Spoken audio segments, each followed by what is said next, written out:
안녕하세요. 혹시 두통 때문에 약 드셨는데, 그 약 때문에 오히려 머리가 더 아파진다면 어떨까요? 좀 이상하죠?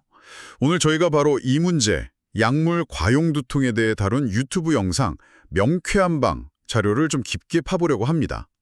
이게 왜 생기는 건지 또 어떤 다른 시각이 있는지 한번 명쾌하게 정리해보는 시간 가져볼게요. 네, 맞습니다.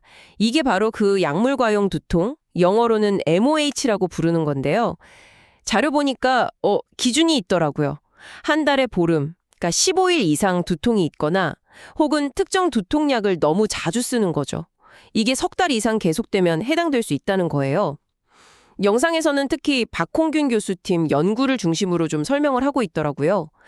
예를 들면 일반 진통제는 한 달에 15일 이상, 편두통 약 같은 건 월 10일 이상, 이런 식으로 기준이 좀 다르긴 해요. 그 연구에서요, 제가 진짜 주목했던 부분이 있었는데, 약물 과용 두통 환자 309명이었죠. 이분들한테 약 복용을 딱 중단시켰더니요. 와, 3개월 만에요. 두통 빈도가 눈에 띄게 줄었다는 거예요. 치료하려고 먹던 약을 멈추니까 상태가 좋아진다니. 이거 참 아이러니하죠. 네네, 바로 그 점입니다. 그게 약물 과용 두통의 어떤 그 악순환을 딱 보여주는 거죠. 약을 자꾸 먹으니까 오히려 통증에 더 민감해지고 두통이 더 유발되는 거예요. 그러면 또 두통 때문에 다시 약을 찾게 되고, 뭐랄까 일종의 리바운드 효과 같은 거죠. 우리 몸이 약물에 적응해버리면서 오히려 통증 조절 시스템에 혼란이 오는 겁니다. 이게 세계보건기구 WHO에서도요, 중요한 공중보건 문제로 보고 있을 정도예요. 자율신경계 불균형, 특히 그 교감신경이 너무 활성화된 상태, 이거랑 관련이 깊을 수 있다 이렇게 지적해요. 스트레스 받으면 교감신경 항진되고 그럼 횡격막 움직임 둔해지고 소화 불량이나 호흡 문제 오고 그러면서 몸에 열이 생겨서 두통으로 이어진다. 이런 설명이었어요. 네, 그 자율신경계 균형이 핵심일 수 있다는 관점이죠. 교감신경이 계속 우위에 있으면, 그러니까 만성 스트레스 상태처럼요. 그럼 몸이 늘 긴장 상태고 혈액순환에도 영향을 주니까 이게 두통을 유발할 수 있다는 거죠. 그래서 자료에서는 소화 기능을 좀 개선하거나 아니면 명상, 심호흡 같은 거 있잖아요. 이런 이완 기법으로 부교감신경을 활성화시키는 게 두통 완화에 도움이 될 수 있다, 이렇게 언급하고요. 단순히 증상만 잡는 게 아니라 신경계 균형 회복 자체에 초점을 맞추는 접근인 거죠. 그러면서 또 일본의 아보도우로 박사 이야기도 나오더라고요.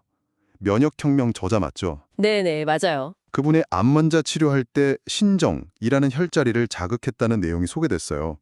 그 위치가 머리카락 시작점에서 손가락 한마디 안쪽. 네, 맞습니다. 그 부위죠. 고기를 사열하면 교감신경 항진이 가라앉으면서 환자들이 숨쉬기가 편해졌다, 머리가 맑아졌다, 이런 즉각적인 반응을 보였다는 일화가 있더라고요. 아보도우르 박사의 이론에 따르면요. 그 신정열 자극이라는 게 과도한 교감신경 활성화를 좀 진정시키는 기전하고 연결될 수 있다는 거예요. 그분의 주장은 만성적으로 교감신경 항진 상태가 계속되면 호흡도 얕아지고 산소 공급도 줄고, 그러면서 세포 에너지 대사에도 영향을 줘서 암 발생과도 연관될 수 있다, 이런 내용인데요. 두통 역시 이런 자율신경계 불균형이 몸으로 나타나는 하나의 증상이다, 이렇게 보는 시각인 거죠. 물론 이 부분은 자료에 제시된 특정 관점이라는 점은 좀 염두에 두셔야 합니다. 네, 그렇죠. 하나의 관점으로 이해해야겠네요. 다시 박홍균 교수 연구로 돌아와서 보면요. 약물 중단 같은 치료랑 같이 생활 습관 개선의 중요성도 엄청 강조됐어요. 자료에서 구체적으로 뭘 줄이라고 했냐면 밀가루, 설탕, 맥주, 커피 이런 거 줄이고 좋은 음식 잘 챙겨 먹고 잠 충분히 자고 이런 걸 권장하더라고요. 정말 만성질환 관리에서는 생활 습관이 중요하죠. 아무리 강조해도 지나치지 않은 것 같아요. 자, 그럼 오늘 살펴본 내용 한번 정리해 볼까요? 첫째는 두통약에 너무 의존하면 오히려 독이 될 수 있다. 역설적으로 두통이 더 심해지는 약물 과용 두통이 생길 수 있다는 점이었고요.